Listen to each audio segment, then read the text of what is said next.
가만히 놔둬시입니다. 어제 장은 3대 지수 모두 큰 폭으로 하락, 상당히 많이 하락하다가 그래도 장 막판 약간 올라준 모습. 트럼프와 이란의 갈등이 심화되고 있습니다. 영국 가디언지는 이란 영공 폐쇄를 했다고 하고요. 폴란드도 자국민의 이란 즉시 떠나라, 카타르 미군 기지 철수 공고, 이란 24시간 내 개입 가능성. 결국에는 이란은 지금 해서는 안 될 일을 하고 있는 것 같고 그것을 미국의 탓으로 돌리고 있는 것 같습니다. 트럼프는 이란의 시위 사태에 개입을 하려고 하고 있는 것 같습니다. 슬픈 일이고요. 그에 따라서 시장도 영향을 받고 있다. 어제 PPI가 높게 나온 탓도 있는데 시장에 돈이 빨려 들어가지 않고 있다. 시장에는 두 부류가 있습니다. 그날 또는 하루 이틀 매매를 통해서 수익을 내야 되는 사람, 그리고 긴 시간을 투자해서 수익을 내야 되는 사람. 그 두 부류가 섞이면서 올라갈 때도 요렇게 올라가고 내려갈 때도 요렇게 내려갑니다. 모두 다 장투를 하거나 모두 다 단타를 하면은 증시는 요렇게 가거나 요렇게 가겠죠. 반드시 요런 파동을 만들면서 간다. 현재는 단타 매매자들이 중장기 투자 매매자보다 훨씬 더 많은 상황. 요런 파동이 굉장히 심하기 때문에 모두 다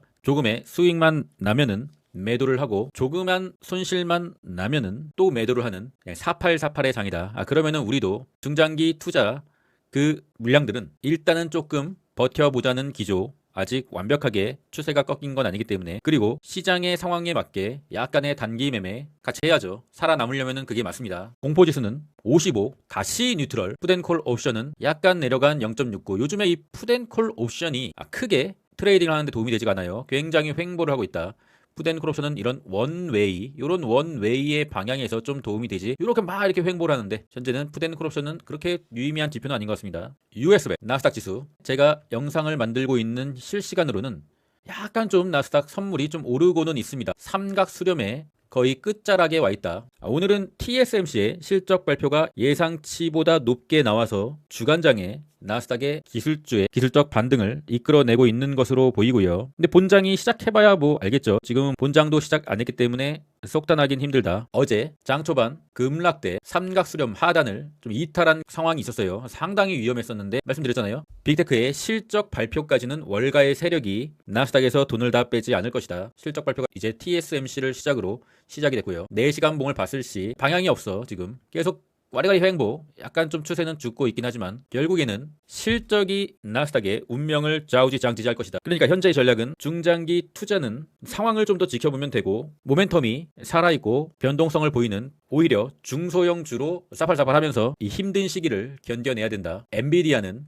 요 갭이 있었어요. 요 갭을 결국에 어제 밑꼬리로 터치를 한 모습. 일단은 나올 수 있는 한계 하락은 나왔다고 보고 있어요. 그런데 오늘 장 중에 또다시 여기를 깨고 내려간다. 그러면은 추세는 하방을 그린다고 봐야 돼요. 이렇게 계속 뭔가 유의미한 지지선이나 그런 데서 반등이 나오지 않으면 계속 내리게 되겠죠. 오늘 밤에 반드시 다시 21선을 회복해 줘야 됩니다. 그렇지 않으면은 엔비디아 좀 위험해진다. 나스닥도 위험해진다. 반도체는 일단은 5일선은 이탈하지 않았다. 현재 나스닥의 대장은 반도체다. 일단 저는 쏙슬 같은 경우는 매도를 만지작거리고 있습니다. 먹을 만큼 먹었으니까. 하지만 매도를 해도 분할 매도를 하겠다. 테슬라 같은 경우는 다시 한번 이 메인 상승의 채널 하단까지 한 번 더 보여줄 수 있을 것 같습니다. 요때도 미친듯이 메인 상승 채널의 하단을 터치하고 상승을 했고, 요때도 한 2번 정도 터치하고 상승, 요번에도 한 2번 정도 터치하고 상승을 해줘야 되지 않겠느냐 싶은데, 요 라인 오늘자 기준으로 430달러 부근, 요 라인을 좀 이탈한다. 그러면은 테슬라가 아니라 이제 완전 개슬라가 된다. 이렇게 된다고 하면은 테슬라는 상당히 좀 추세가 조정 국면으로 갈 수가 있다. 조심하셔야 됩니다. 지지선은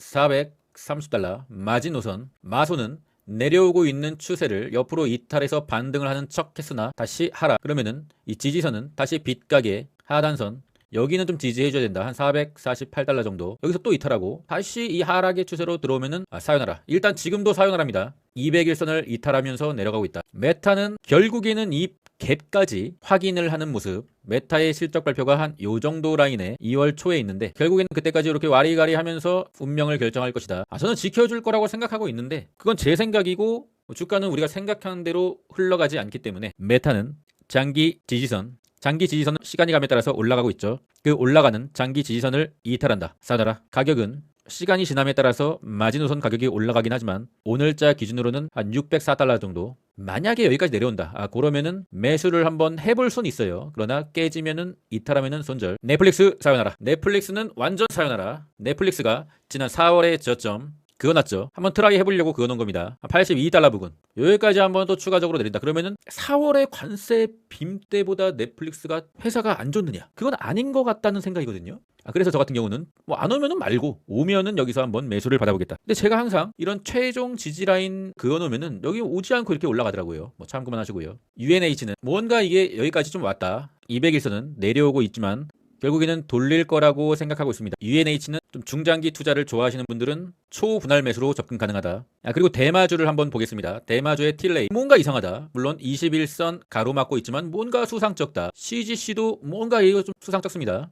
그냥 소액으로 시드의 0.1% 정도 적절하다. 그리고 어제는 나스닥의 기술주가 완전 폭망을 했는데 양자컴 3인방이죠. 아이온큐, 리게티, QBTS가 상당히 좋게 상승을 해줬어요. 현재 이 세 종목 중에서 단기적인 추세는 QBTS가 가장 좋다고 말씀드렸죠. 추세 하단, 추세 상단에서 와리가리가리 하면서 뭔가 이게 좀 수상쩍다. 적절한 매수 타이밍은 추세 하단. 추세 하단선은 기가 막히게 또 그었네요. 정확하게 또 어제 밑꼬리로 지켜주고 상승. 다시 한번 여기 밑꼬리로 추세 하단선을 터치해주면은 적절한 매수의 찬스가 되겠죠. 가격은 27.5달러 정도 뭐 이런 식으로 뭐 이렇게 추세 하단선은 시간이 가면 갈수록 올라가고 있습니다. 아이온큐는 검정색 선을 제가 이렇게 그어놨어요. 왜 그러냐면은 지난 고점 라인, 요 라인이 좀 매물대 라인이다. 그래서 여기를 좀 지켜준다는 것은 여기서 뭔가 좀 꿍꿍이를 하고 있다. 아이온큐의 지지선은 한 47달러 부근이 되지 않겠느냐. 요 라인이 한 47달러 부근. 아이온큐의 상승을 예상하시는 분들은 아이온큐 2배 레버리지가 있습니다. 항상 제가 말씀드리죠. 개별주 레버리지는 장투를 하는 상품이 아니에요. 단기적인 상승을 노리고 단기 구간만 취하는 전략. 매매를 하실 때 아이온큐의 차트를 보시고 아이온일의 타점을 잡으시면 되겠습니다. 리게티도 뭔가 꿍꿍이가 있다. 21선 이탈하지 않고 계속 지켜주고 있습니다. 비트마인은 반격의 채널을 유지해주다가 다시 한번 코인의 급락으로 하락, 그리고 파란색 하락의 채널 안에 있다가 어제 드디어 하락의 채널을 살짝 돌파해줬습니다. 이더리움보다 현재 비트마인의 무빙이 조금 더 약하긴 합니다. SMR은 21선 미세하게 평평하게 만드는 흐름.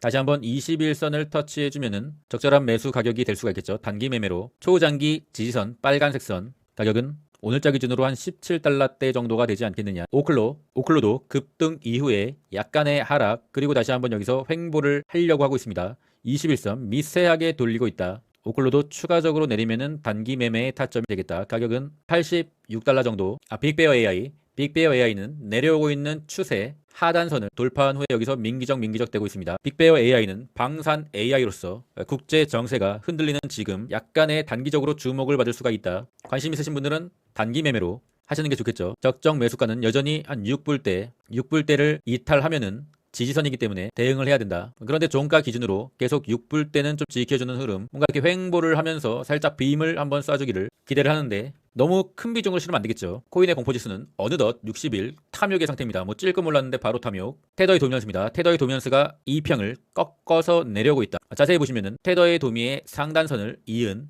이 검정색 라인이 또다시 어제 지지로 발현됐다. 정확하게. 뭐 이거 또 어떻게 이렇게 정확하게 또 지지가 됐는지 차트의 어떤 신기함이고요. 하여튼 요 지지선, 요 검정색 지지선을 좀 이탈을 하면은 진짜 이제 남은 것은 테더도미의 121선. 요 라인이 이제 헤드앤숄더 오른쪽 어깨가 되지 않을까 싶습니다. 비트코인은 어제 거의 98K 근처 한 97K 후반까지 갔어요. 결국에는 많은 사람들이 보는 100K 정도, 요 정도를 지금 시도하려고 하고 있다. 종전에 뚫었었던 요 라인, 저점을 이은 이 빨간색 선, 저항으로 작용했던 이 빨간색 선을 이때도 한번 뚫었다가 실패하고 다시 꼬라 박았죠. 이번에도 똑같은 상황인 것 같아요. 계속 뚫다가 좀 실패하고 있는 모습. 그런데 이 21선이 미세하게 쌍방으로 틀었다. 그리고 일목균형표의 구름대, 구름에 이 캔들이 갇혀 있으면은 이게 좀 상당히 힘들어요. 항상 그렇습니다. 요 구름대, 여기도 보면 이제 구름대에 막 이렇게 갇혀 있으면은 막 굉장히 힘들어. 근데 확실하게 구름을 이탈해주면은 상승이 나오는 경향이 있긴 있습니다. 뭐 꼭 그런 건 아닌데 대체로 그렇다. 지금 구름대를 가까스로 좀 벗어나려고 하는데 구름이 놓아주질 않는다. 일단은 비트코인은 내려오고 있는 121선 그리고 201선 굉장히 큰 저항으로 발현이 될 거예요. 만약에 비트코인이 오른다 하더라도, 그렇다고 하면은 일단 역배열의 상황이기 때문에 이런 주요 2평을 맞으면은 이때는 좀 물량을 줄여야 됩니다. 물론 비트코인을 10년 장투 예정이시면은 이런 차트를 아예 볼 필요가 없지. 그러면 차트를 볼 필요가 없어요, 여러분. 약간의 트레이딩과 10년을 보지 않는 사람들은 차트를 봐야 되죠. 그러나 어쨌든 오늘 밤에 뭐 클래리티 법안이 있다고 하는데 그 법안의 진행 상황에 따라서 단기적으로 다시 21선까지 쳐내리느냐, 헤드앤숄더 오른쪽 어깨를 만들러 올라가느냐. 오늘 내일이 좀 운명의 날인 것 같아요. 게더리움도 마찬가지고요. 게더리움도 단기적인 상승의 채널을 한번 그어봤는데 여기서 맞고 떨어지고 여기서 또 맞고 떨어져. 하여튼 코인이라는 자산은 이렇게 좀 채널을 그었기만 하면은 더럽게 잘 지켜요. 돌파를 좀 해줘야 될 텐데 돌파해주고 단기적으로 헤드앤숄더 오른쪽 어깨를 보는 라인은 내려오고 있는 121선 3,500달러 정도, 요 정도를 조금 헤드앤숄더 오른쪽 어깨로 보고 있긴 합니다. 그런데 이 게더리움이 200일선이 올라가고 있네요. 비트코인은 200일선이 내려가고 있는데 게더리움은 200일선이 올라가고 있다. 워낙에 좀 굉장히 아픔이 많았던 자산이라서 200일선이 올라가고 있다. 200일선이 올라가고 있다는 게 뭐 호재는 아닌데 그렇다고요. 어쨌든 내려오고 있는 주봉의 2평, 캔들이 2평을 좀 맞으러 가면은 일단은 여기서는 물량은 줄여야겠죠. 변곡이 될 겁니다. TSMC의 실적은 나름 잘 나왔다고 봐야 되고요. 실적이 나오고 나서는 좋은 흐름을 보이고는 있는데 또 본장에서 또 꼬라박는 패턴이 나올 수 있기 때문에 오늘 본장의 시장 참여자들의 반응을 봐야 될 것 같아요. 오늘 일정은 실업수당 청구 건수, 그리고 코인의 클래리티, 법안에 어떤 심의가 있다고 하네요. 통상적으로는 이런 빅 이벤트에서는 소문난 집에 먹을 것 없다 패턴이 상당히 많이 나오는데 지켜봐야 될 것 같습니다. 최근 들어서 UDT의 용돈 매매가 쏠쏠하다. 소액으로 단타 매매를 하고 있습니다. 인베스팅의 70% 할인 행사는 1월 25일까지고요. 관심 있으신 분들은 더보기나 고정 댓글 링크를 확인해 주시면 되겠습니다. 오늘은 우리가 투자를 함에 있어서 유용하게 활용할 수 있는 investing.com에 대해서 알아보는 시간을 갖겠습니다. 우리가 투자하는 종목에 관하여 정보를 전문적으로 알아볼 수 있는 사이트가 바로 investing.com입니다. 저 같은 경우는 investing 프로를 사용하고 있는데 프로의 탭으로 들어가면은 관심 종목을 추가할 수 있고 investing.com이 분석한 객관적인 공정 가치에 대해서 알아볼 수 있고 애널리스트의 목표치, 목표 레벨에 대해서 객관적으로 평가할 수 있습니다. 유튜버들은 성향에 따라 다르지만 investing.com은 기관의 뷰가 담긴 정보를 알 수가 있습니다. 많은 사람들이 투자하고 있는 엔비디아를 들어가 보면은 엔비디아의 정보를 알아볼 수가 있고, 여기서 중요한 것은 엔비디아 프로 리서치입니다. 클릭해 보면은 PDF 파일로 엔비디아의 리포트를 볼 수가 있어요. 목표 주가도 일자별로 확인할 수가 있다. 그런데 이 영어기 때문에 문서를 저장하신 후에 구글 번역기에 들어가서 문서를 다시 클릭하고 드래그해서 번역을 하면은 번역이 됩니다. 제가 번역을 한 것은 테슬라인데 한글로 테슬라의 레포트를 읽어볼 수가 있다. 요거를 읽어보는 것만으로도 유료 서비스로 가입을 한 값어치는 충분히 한다고 보고 있어요. 인사이트를 얻을 수 있고 회사에 대해서 단번에 알 수 있는 굉장히 좋은 리포트를 볼 수가 있는 것이죠. 자신이 관심 있어 하는 종목을 투자 전에 알고 싶은데 리서치하는 시간이 너무 오래 걸리잖아요. 그런데 간단하게 투자 리포트를 읽어봄으로써 투자 방향을 잡을 수가 있다. 이게 가장 좋은 것 같아요. 그리고 이제 프로 서비스의 다른 기능을 보면은 프로픽 AI가 분석해주는 종목 분석이죠. 다양한 전략으로 자신이 원하는 종목들을 추천받을 수가 있어요. 주식 보기를 들어가면은 추천을 받을 수가 있다. 시간이 없으신 분들께 큰 도움이 되겠죠. 그 밖에 데이터 검색기, 차트 분석, 스크리너 모두 종목을 빠르게 찾을 수 있는 기능이고요. 그리고 워렌 AI라는 항목을 통해서 자신이 원하는 질문을 할 수 있다. 질문을 한번 해보겠습니다. 엔비디아의 투자 시기는 언제쯤 하면 좋을까? 엔비디아의 투자 시기에 대해서 상세한 답변을 해주네요. 현재 인베스팅에서는 55%의 할인된 가격으로 인베스팅 프로 서비스 가입을 받고 있습니다. 월 10,000원대의 가격으로 할인 제공하고 있고요. 또한